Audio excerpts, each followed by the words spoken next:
What is the roadmap to defeat self-sabotage, negative thinking, and learned helplessness? In these unprecedented times, you must get connected, get growing, get certain, and get attitude. The Get Attitude Podcast.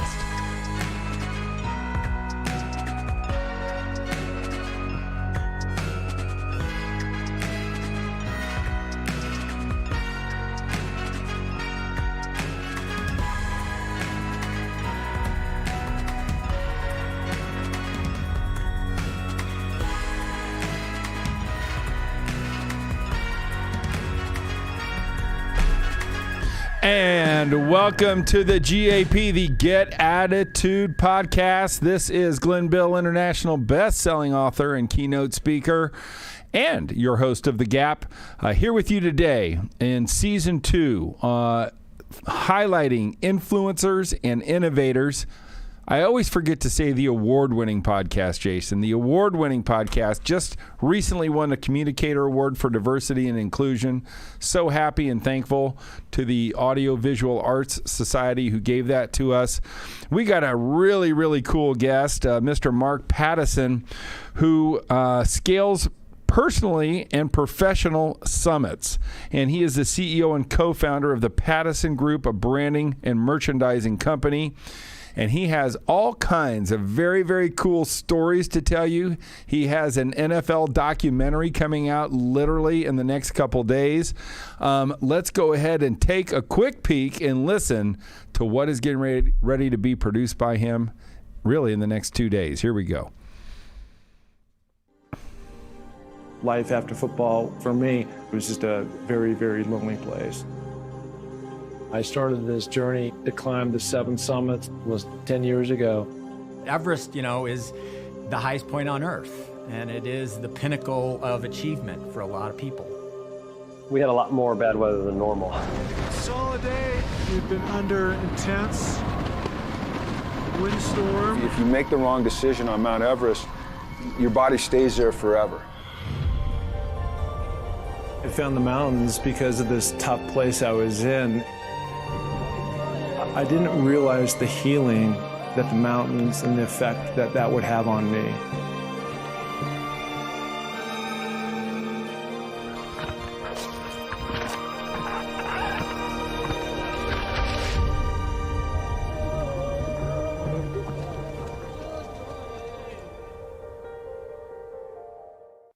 That is the Summit Master searching for the summit, and we are honored to be with the one and only Mark Pattison. Welcome, Mark, to the Get Attitude Podcast. Thank you so much. Thank you so much. Great to be here. It's awesome. I've never interviewed anybody that's been to the top of Mount Everest, so we have just made history on the Gap, which is so cool. Mark, we always love to start the podcast with our guests to get your personal definition. I almost feel like there's pre-Mount Everest Mark Pattison and post-Mount Everest Mark Pattison. So maybe what we should do is talk about pre-Mount Everest Mark Pattison. What was, number one, who was your best attitude coach, and what's your definition of attitude? And did it change after the climb? Yeah, there's a long story behind that because I did play in the NFL and I played major college football at the University of Washington, and I've started different businesses. And just a slight correction from your intro, I'm an executive now at Sports Illustrated. And so each one of these things have had a link. The past really 10 years, I've been climbing mountains all over the world. So of course, the pinnacle of achievement, the highest mountain in the world is Mount Everest. But I actually did the 7 summits. There's less than 400 people around the world that have done all 7 summits. So I felt like I was am in a very elite group now. But each one takes a huge mindset. When you and I were talking before we went live, and you were telling me kind of the whole theme of your podcast of attitude. There's a guy that I was interviewing a couple of years ago. He's a former All-Pro Raider linebacker, Jerry Robinson. And the first thing when I ask him, I go, Jerry, how are you doing? And he goes, you know what? Every day I wake up with an attitude of gratitude.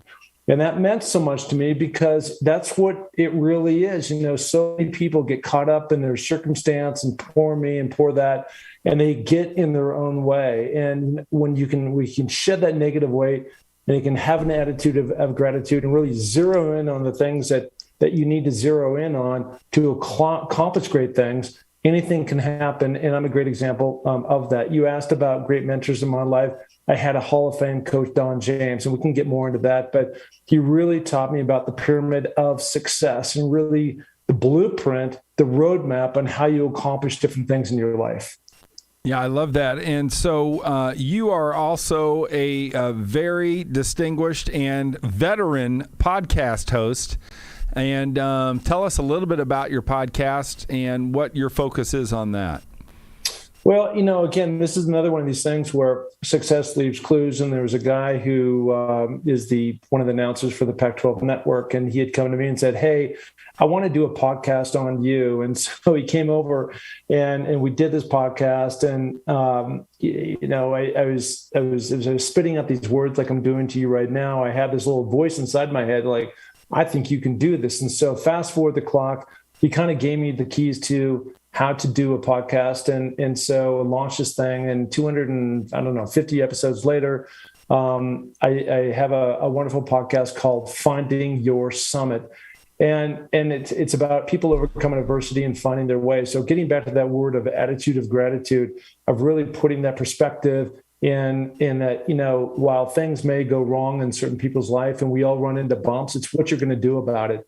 I've had the great fortune now of traveling all over the globe, attacking these different mountains. And that's been the wonderful thing. And so going down to Tanzania, or even Nepal, where the average wage is like $6,000 a year. And there's this correlation behind the people with the least amount are the most happiest in those different cultures. And so, to be and have a podcast, as Glenn, that takes a lot of discipline and chasing people around the block and scheduling and everything else. But every single time I have a guest on, it's so uplifting to hear their circumstance and how they work their way out of it. Yeah, I like that. And so in your video, you said, boy, I felt, and again, I'm a 25-year football coach, played at Ball State University, not quite as esteemed as the wonderful Washington Huskies. But, yeah, you immerse yourself in this life called football, and you went on to play in the pros. And you said you felt lonely. And I can tell you that there are people that are listening to this podcast that are maybe done with a marriage, done with a job, just filed bankruptcy, that are feeling that same type of loneliness. What was your attitude to get out of that? What was the impetus to get out of that? What was your mindset, and what would you communicate to those people that may be listening right now who have that empty and that lonely feeling to help them climb that summit out? Well, it's a great question. When you go back to when you're playing professional sports, the only way, in my opinion, that you can attack being at the highest level at the University of Washington, in the Pac-10, going to the Rose Bowl multiple times, Orange Bowl, we went to bowl games every single year. And then going on into the NFL and going against Lester Hayes. And you gotta be cocky, and you gotta be full of attitude and sass and completely confident that you can do this job, because it's so competitive that people are trying to take that away. And then, as we were talking about, you asked the question, life happens, right? And when life happens, you get knocked off your block. And in my case, I was going through a bad relationship for a number of years. She's a wonderful lady, and we're good friends now, but she just didn't want to be married anymore. And for me, totally committed from the very beginning. It was just really hard for me to transition out of that marriage, but things happen, and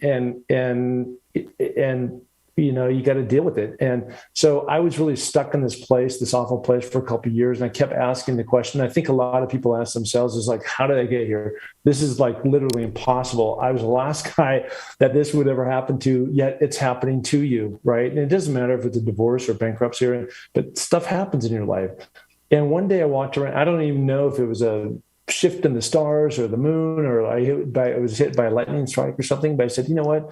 I'm done with that, man. I'm going to shift that that question I keep asking, how did I get here, to what am I going to do about it? And when I said that, it really shifted my mindset, and I was able to get clarity to go back and really start thinking about what would really give me great joy and happiness, and what was going to give me the lift. And so I started doing some research. And I'm from Washington, Seattle, and it's very mountainous up there. And so what I discovered and what I wanted to do is try to become the first NFL player to ever climb the 7 summits, the highest peaks around the world. And so I said, you know what, I'm doing that. And from that moment on, it really gave me the cape to fly high and get after it. And it gave me a new goal. And with that goal, gave me new energy. With that new energy, gave me a new attitude. And I worked my way out of that bad space I was in, and flew off to Tanzania, and then flew off to Russia, and then flew off to Australia. I mean, every year it was kind of the goal to climb a new mountain. And so, I don't know, it just kind of gave me the lift back under my feet. And over time, I got that confidence back. Yeah, so many, and this is in the book, that I discuss, is the quality of your life is determined by the quality of questions you ask yourself about your life. And you just went through this. So many people are asking themselves the wrong question, that don't empower them, that don't juice them up, that don't give them any hope, that don't give them any drive. Sure sounds like when you changed your question, that was the flip that switch, which is really profound and smart. So I also want to throw one other thing, because this was just classic. So a good friend of mine, his name is Hugh Millen. And Hugh played 10 years in the NFL. He was a quarterback at the University of Washington, my quarterback. And then he went off, and we had very similar careers. He played a little bit longer. But when my daughter, who he was speaking to at the time, was about 6 years old, and now she's 25. So this is a number of years ago, 15, 20 years ago. And he comes over to the house, and he gets right down, she's only so high. And he goes, Claudette, let me ask you a riddle. What's the one thing that you're born with that you can 100% control the outcome?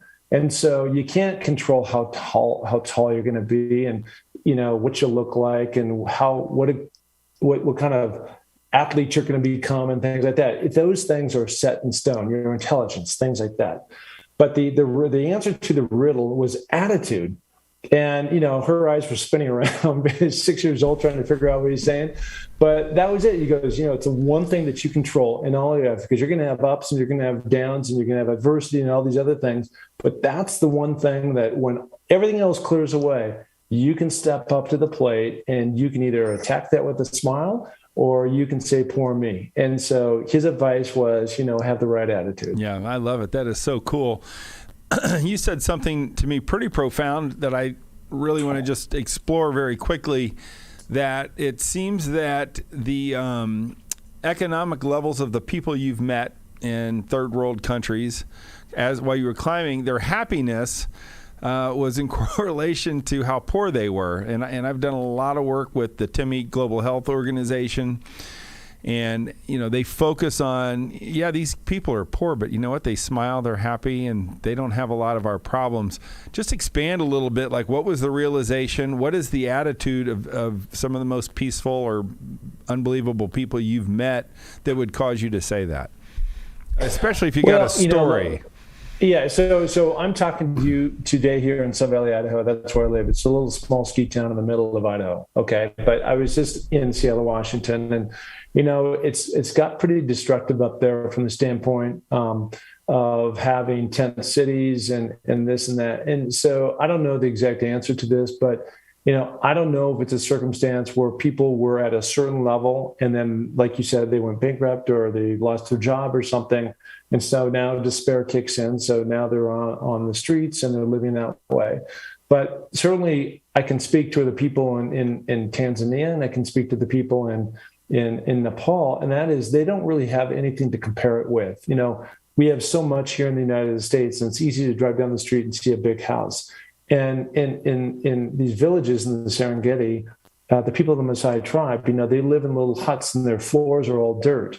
Their currency is a goat. I mean, think about that. The currency is a goat. So when they go to the market, they're not going to the local grocery store with the refrigeration section and, getting a chicken, or, they literally are just cutting the head off. and eating it right there. So just their whole perspective on where they're coming from is at a totally different level. And so what they value then is the relationships that they have with other people and the environment and the birds and the giraffes and everything else that are running by. And that is their value system. And so, again, up in Nepal, I just got back climbing Mount Everest 3 months ago. And it's the same type of deal where, they just come from these villages at 14,000 feet. And the only thing they can grow up there is potatoes. And so they work year round. And so just their whole level of appreciation and gratefulness and what they value is just at a different level than what we seem to value here in the States. Yeah, that is completely off the radar of, I would guess, 99.9% of Americans. Certainly when you started to experience those relationships and I guess what I would call those rhythms, the attitude rhythms, did you feel at peace? Did you feel different inside? And what was that, reckoning like? I would go back to part of the healing.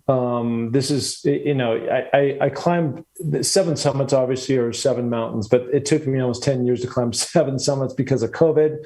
That shut the world down. So I couldn't go in 2020.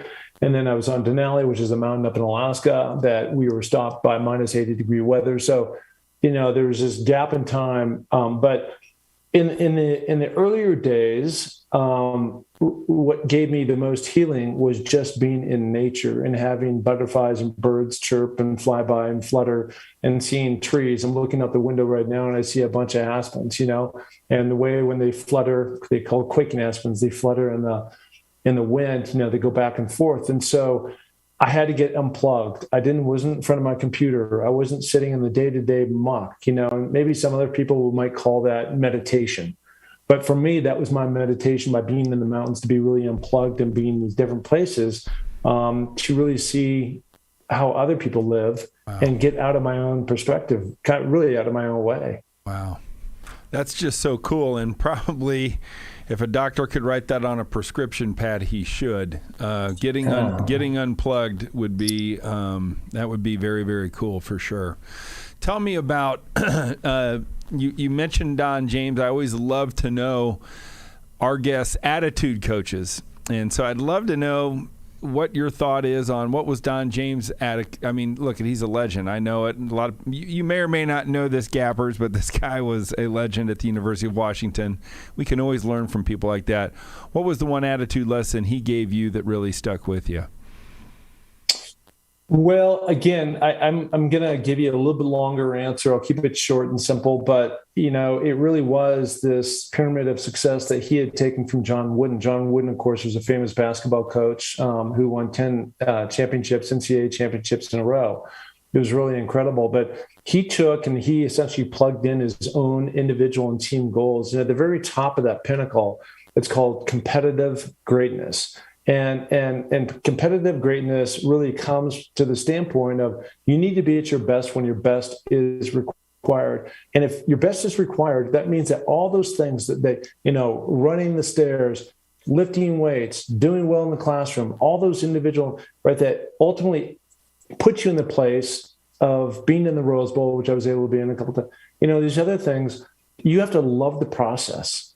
And that's the difference for me between my success and those who don't go to these high places, is because they quit and I don't stop. And I don't stop because I know it's going to make me better. It's going to put me in the best position to win. And I've got example after example after example, and even taking that same thing, with into business. Currently I'm an executive at Sports Illustrated. 5 years ago, we started a technology company, and we had nothing. We were trying to go out there and pitch our technology to different companies, this and that. And today we sit number 55 biggest websites. That Sports Illustrated is one of 300 that we have now in our club family of brands. Wow. But there's a certain kind of rhythm and way that we went through this. And it's literally no different than what I did for when I was playing football. And it's no different than what I had to do to go and climb these mountains around the world, in particularly with Mount Everest, which I almost lost my life on. So, Gappers, I think the lesson here, the attitude lesson, is that many of you are in a process right now. Many of you are in a process of a relationship, of a business, of success, of building a home, could be whatever. And, Mark's attitude lesson from Coach was you got to love the process, and you can't get caught up. You can't get beaten down by the process, and it's an attitude. It's the way you dedicate yourself to the way you think about the process that you're in. So I hope if you're listening today that no matter how bad, no matter how ugly, no matter how hard that process is, you embrace it and you say, this is what it takes to climb Mount Everest. Any other thoughts? And there's three things, like my three takeaways, if you heard nothing else in that, is number one, stepping into the fear, right? So for me, the fear, think about going across the center against Ronnie Lott, right? Which I did, and it was like being hit by a freight. It's not a good outcome, and it wasn't for me. But you got to step into that fear, right? And then the second thing that a lot of people talk about doing things, but then they talk themselves out of. Second thing you have to do once you step into the fear is do that thing with daily discipline, okay? And then it doesn't matter if it's cold, if it's sunny, if you're not feeling great, you need to go every single day something towards that goal. And the third thing is you got to commit. And this is the big thing that where people fall off. You see this all the time in December where it comes to the close of the year, and this little thing called a New Year's resolution. So we all make the commitment, that we're going to lose 20 pounds, or we're going to run the 10K, or we're going to do something. And then by March, you bail out, and you just can't pay. And that's I can say this with certainty, that the difference between what I've been able to do and what others, when they don't get to the goal that they want to reach, is just a function of I've done those three things: step into the fear, daily discipline, and I don't give up. So let's talk about that.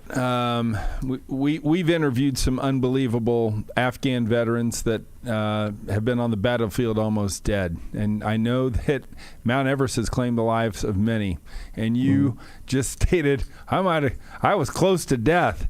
Talk to me about, or take us through that day. And I'll listen to the story, but when you woke up, were you like, I might die today? You know what I'm saying? So I kind of want to know, what were you thinking when you woke up that day, and then take us through the story of what happened. Yeah, so this is Mount Everest, and the first thing I think people are surprised at, just in general, is how long you're up there. You're talking about being on the mountain. You set yourself at base camp, which is 17,500 feet, which is quite tall, and you're there for essentially 2 months. Wow. And during that time, you're going up and you're going down, and you're going up a little higher and you're coming back down. And during this whole process, what you're trying to do is build red blood cells that carry more oxygen around your body. That's number one. And number two is you're waiting for the jet stream to rise. And this normally happens on the backside of May, between May 15th and May 30th. And there's never a guarantee. Like in our case, there was 1 day window, because in front of that and behind that, we were caught in a cyclone. Wow. So answering your question, when we finally were ready to go, and by the way, Camp 4 in Mount Everest, 26,500 feet, looks like an absolute war zone. It's torn up. There's stuff everywhere. And it's no place that anybody wants to live. It's actually called a death zone. Wow. And so we went to sleep on the night of the 22nd of May. And now this is like 7 o'clock, and you wake up. The idea was to wake up around 11:30 on the 22nd with the goal of leaving camp around 12:30. So now you're technically on the 23rd of May, and they forgot to wake up our tent, and that's a whole nother story. But that's what happened, and so we had about 20 minutes to get ready, and that's no way to prepare for anything. And I really hadn't eaten in about 3 days. And I hadn't eaten because we were locked in a cyclone.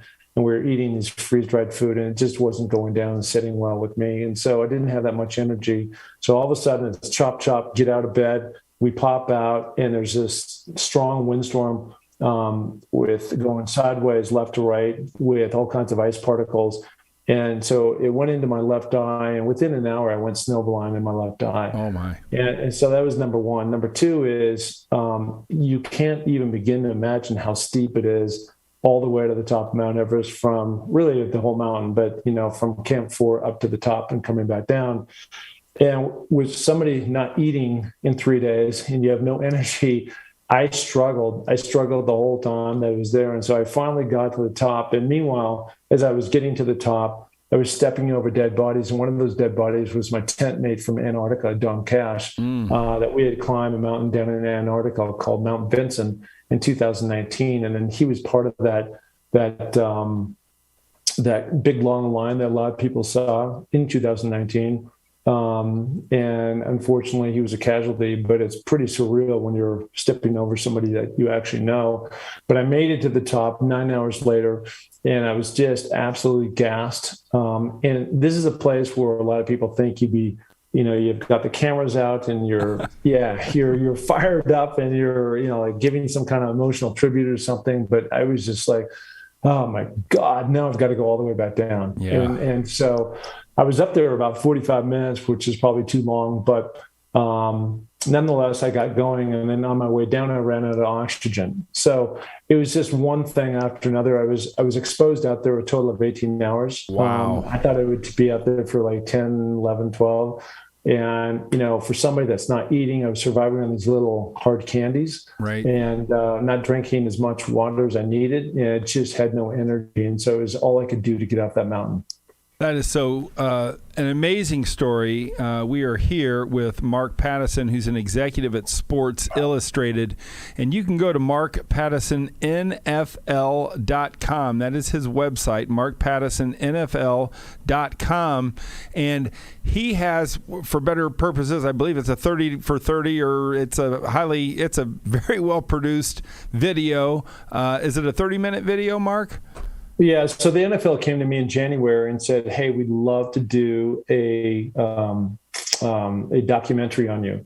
And I said, great. And so they keep out a big film crew, and so they weren't allowed to go to Nepal because of the COVID that it hit. So it shut everything down. Just security, NFL protocols weren't allowing anybody out of the United States. So they equipped me with GoPros and everything. So I did a lot of the coverage on the mountain, which was hard at times to concentrate on that type of thing when you're at your wit's end, right? Right. But now they put it all together. The one thing about the NFL, and you probably know this, and just like ESPN does a wonderful job as well with their 30-30s, is there's such great storytellers. So this isn't a story about me climbing a mountain. It is in a way, but it's really a story about overcoming a tough time, which you talked about, early in the podcast to your listeners. My daughter has epilepsy, and so I dedicated my climb to my daughter, Amelia. We actually set up a campaign called Amelia's Everest, and within Amelia's Everest, all proceeds to that go to an organization here in Sun Valley called Higher Ground. And so when this movie finally came out, we said, you know what, let's create an opportunity, right? Let's pay it forward. And so we're showing it here at the main theater in Sun Valley, Idaho, on this Thursday, the 23rd at 7 p.m. Mountain Time. And all the ticket sales go 100% to Higher Ground. And we brought in the sponsor, Windermere. Good. And what's that? I was going to say, Jason's putting it up on our screen now. We have a lot of live viewers right now, but it is up there. It's on the website, Mark Pattison. They're doing good. And there's a couple red bars. If you click, you can watch it and you can donate and you can buy a ticket, correct? Well, you can buy the ticket, and the ticket goes to again, Higher Ground. And if you were someplace outside of Sun Valley, Idaho, which I'm sure a lot of your viewers are, you can actually live stream it. So they'll send you a link the day. It's like a YouTube type link that when the show starts, and not just this 30 minutes, we've also got a country western star that's coming in to sing, and we've got some highlights coming from Higher Ground. So again, I'm really trying not to make this about me. I'm really trying to, how can I serve and other people serve others when they've had a little bit of success and they can pay it forward. Yeah, I love that. That's the attitude, brother. Talk to us real quick about Higher Ground. What is Higher Ground? If people wanted to support Higher Ground, where would they go to find that? Yeah, you can find it on my website. Again, I've got all the buttons there. Okay, again, everything cool. goes to them. But, essentially what Higher Ground is bringing mostly military veterans over to Sun Valley.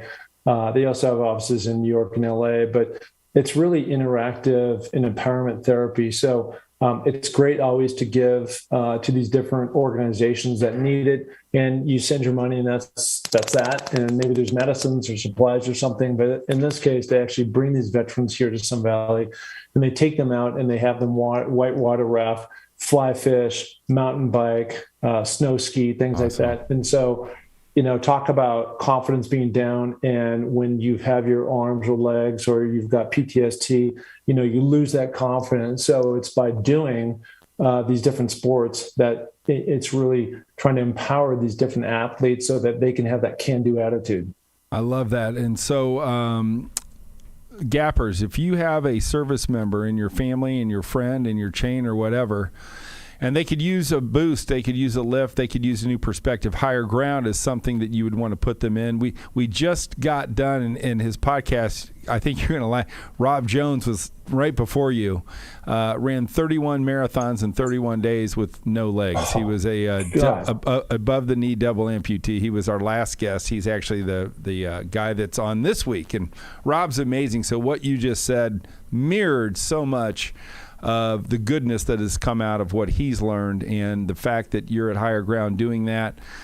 He would, and I'm going to put him in touch with you guys too. Yeah, he will tell you that it was seeing others doing things that enabled him to become a Paralympic athlete, as well as do 31 marathons in 31 days. So. Such a great. I'm going to make sure we put you two together, which is good. Okay, so Mark, you've been awesome. We always finish our interviews by walking you through your life. Now we're heavily edited. And if you don't, I'm sure you're going to be just fine because you're a professional speaker. I know that you love to do keynotes. I've seen plenty of video on you. So we're just going to roll with this, and we call this Knowledge Through the Decades.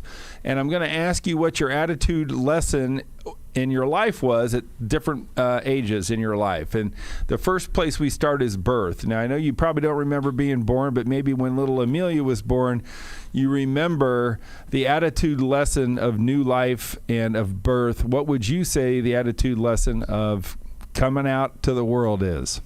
I think for me, it was wonderment. I really did live in kind of a Leave It to Beaver. My parents were both school teachers. We didn't go on any fancy trips, but because there wasn't cell phones, 50,000 TV channels, the internet, these other things, I spent all my time in a playground playing with my buddies, football, basketball, and baseball. I love it. Wonderment as you come out. Now, both of your folks were teachers. That's pretty cool. I always love to ask this.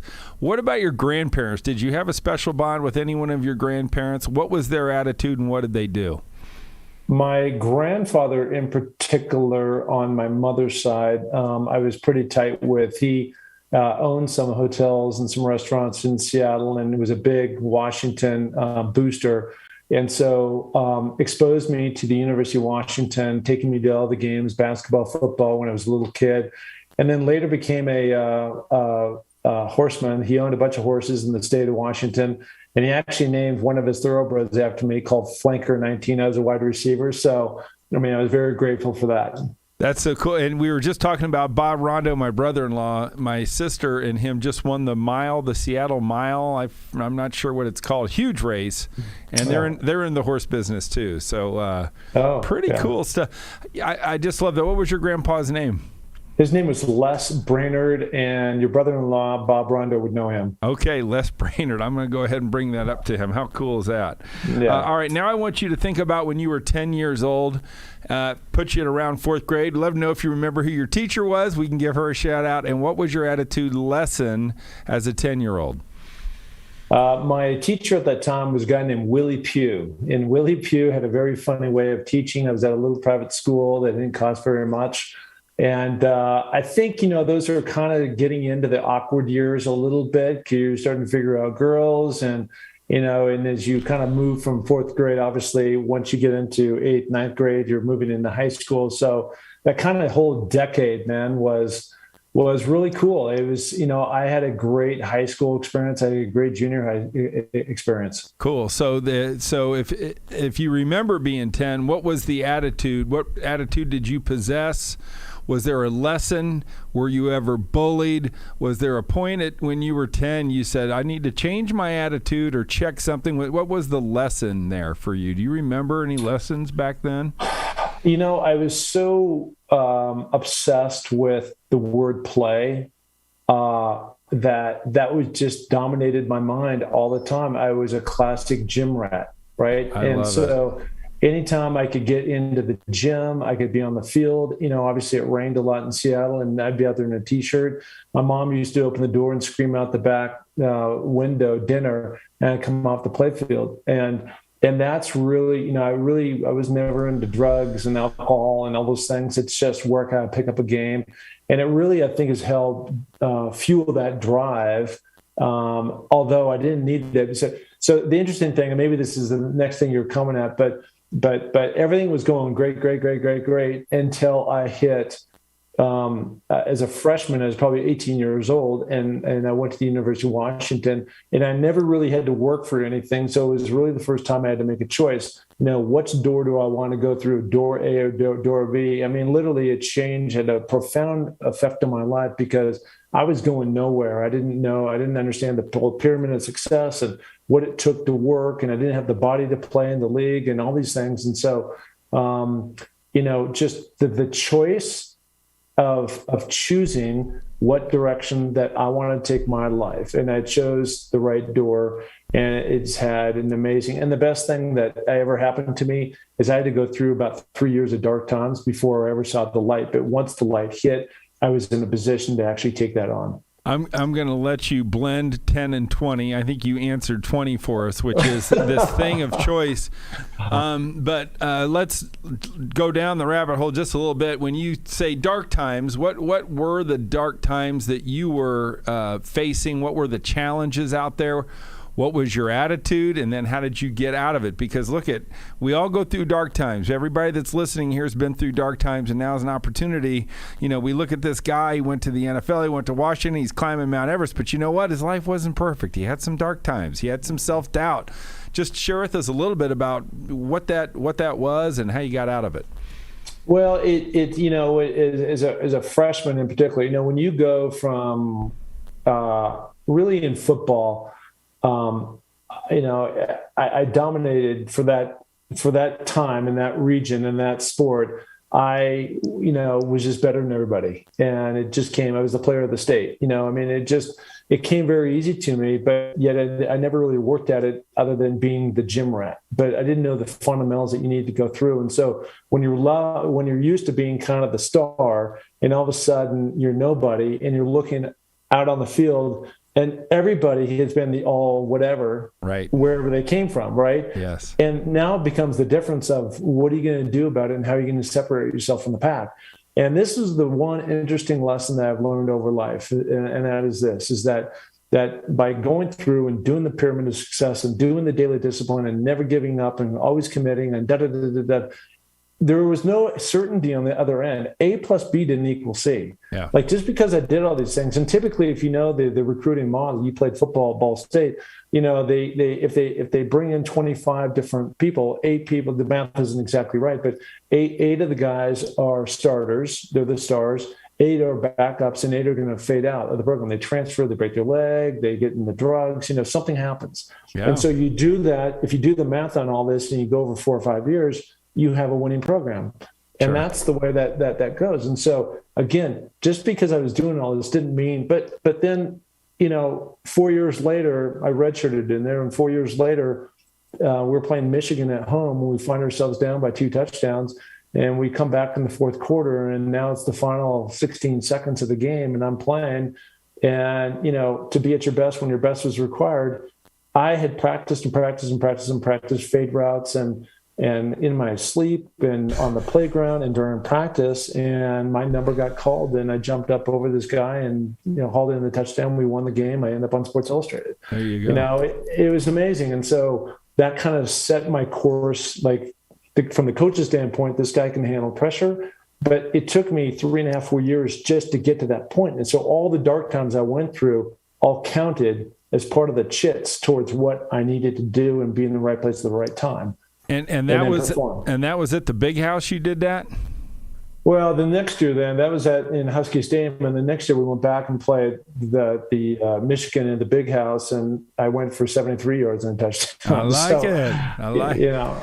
So I think the point of the story, Gappers, on that very simply is you may be in a 3-year battle. You may only be in 2 years and 2 months of that battle, but your day of reckoning is coming, and if you just got to stick with it, that seems to be the message, and it seems to be consistent with what a mountain climber and somebody of your ilk might say. Let's go to age 30. I'd love to know if you remember turning 30. Were you married? Did you have any kids? What was going on with you at 30, and what was your attitude lesson you learned at 30? Well, I think 30 for a lot of people, well, for me at least, it was we're transitioning out of the NFL at 29. Now I'm getting married around 30, and we're starting that life, right? And so now I'm trying to build. I was at my own. This is going back to the original comment that you made in the opening about my branding company. I did have a branding company back in the day. And that went quite well for a number of years. It took me kind of probably 2 years. I was really disillusioned. And after playing in football for such a long time, and then you go off the cliff, and now what, right? And that was a tough transition for me. And again, going back to 2 years of dark times, that's a long time to have dark times, right? Yeah. And so, but I got my juice, my momentum going again. I started this, and then life started to happen. I ended up having 2 girls, and they're amazing. And, you think you're on your way, and you're doing this and doing that. And, a number of years later, maybe we're getting in the 40s. I don't want to jump the gun too far, but that's what was happening, during the 30s. It was really that build phase and having kids. Yeah. Build and reinvent. Right. And so that was going on, and then boom, 40 hits. Tell me what's going on, and what's your attitude lesson when 40 hit you? 40 was a lot of transition, man, and that was kind of entering into the place, within the marriage, having a lot of bumps and bruises, and where is this going to go? We had moved to Seattle, where I knew everybody. She had known everybody. She wanted to go back to California, which is where we'd moved from. And so went back down there, found a really lonely place. I didn't know anybody. And, when you're going through a tough time and there's nobody to turn to and talk to, it can be pretty hollow. And I was also in that place where I don't think I was vulnerable enough to reach out to people and say, you know what, things aren't perfect. And, this marriage is in jeopardy. And that's something that I had to learn kind of the hard way of. There's lots of folks out there that are really compassionate. And a lot of those same people were in the same position that I was in, but nobody was willing to really talk about it. Right. And so that was a really valuable lesson to me. But the transition of starting kind of the downward spiral personally, and like, how is this all going to play out? And that's where, when we talked about early in the program, how did I get here? And when you answer those questions, you're trying to figure out, there's never a good solution, because all solutions go down the bad path, right? Yeah. Well, you got here because you're an idiot, or you're bad here because you're a bad person, and you got here. So that's why I finally figured it out after another 2 years, like, the only way to go forward is to start thinking about, what are you going to do about it, and how, what's that roadmap look like? That's so cool. And thanks for sharing that. That's good. And so you're 50, you got to be 50, right? Yeah. Do you remember your 50th birthday? What were you doing, and what's your attitude lesson of being 50? It's a really interesting question. I've never actually been asked this question before. I'm 59 now. And I can't ask you about 60 then. You're going to have to come back. I will come back. But it was probably the worst day of my life, my 50th birthday. My kids, they're that age when they're fluttering up to school and, get them up early. And maybe my birthday happened on a Tuesday or a Wednesday or something like that. It wasn't like a Saturday night. Or a Saturday or a Sunday where you wake up and you have lots of times of things. So they flurried out, and my ex didn't want anything to do with me, and she didn't talk to me that day. And so I went through pretty much the whole day with nobody saying happy birthday. This is my 50th, where it's supposed to be a huge celebration, a big marker for you. And, it's just like I talk about this a little bit in the film. But I was at such a low point of loneliness and bewilderment, and I was at a pretty lost point in my life where I didn't know how much longer, like if I was going to actually make it. Right. And that's a hard thing to say, and that's a hard place to be, and that's the place I was at, and so. I'm here today, and I've got a great attitude, and I've had all these wonderful things happen, and that. But I mean, that was like a ticking time bomb waiting to go off. And so, sometimes the worst thing that you think can actually be out there is the biggest gift that can ever fall in your lap. And that's, I look back now, and the greatest gift that my ex now gave me, even though I didn't know it at the time, and she probably didn't know it at the time, is to leave the marriage. And, I had to resolve it with my kids and everything else, but it's been the greatest blessing of my life. I would have never got into Seven Summits. I would have never got into podcasting. I would have never got into writing a book. I would have never got into having a movie. I would have never got into paying it forward and starting campaigns called The Million. I've raised now $150,000, right, in these different campaigns that we've done. And to see the joy and see some of these other people going through that pain and be able to relate to that with these folks because of what I've gone through has been, again, a huge blessing that I've been given in my life. I love that. And Gappers, as we walk through Mark's life, from wonderment to play to choice and choosing a direction, to building and reinventing himself, to not being perfect and being vulnerable, to bewilderment and loneliness, to where he is today. It's reconciliation and growth, right? It's every problem in your life is not original. We all share problems.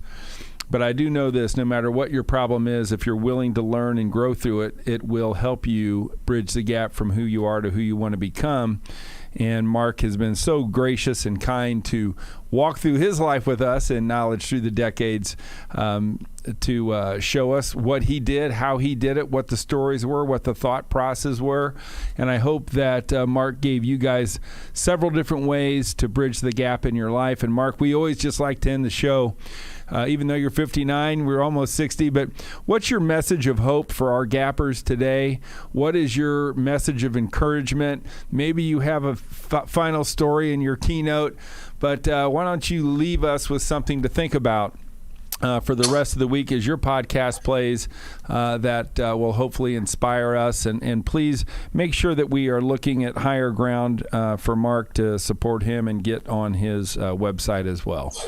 Yeah, so this is not for sale. It's never been for sale. I'm going to show it to you right here. Awesome. It's a pamphlet. It's a book that I actually wrote because I actually wrote this book up on Denali, right? You're up there for 3 weeks, and I was writing all these notes, and I just converted this in. Awesome. But what it is, finding your summit is really metaphorical, right? So in my case, it's literally climbing mountains, but a lot of people climbing a mountain might be in a relationship or a business, like you were talking about before.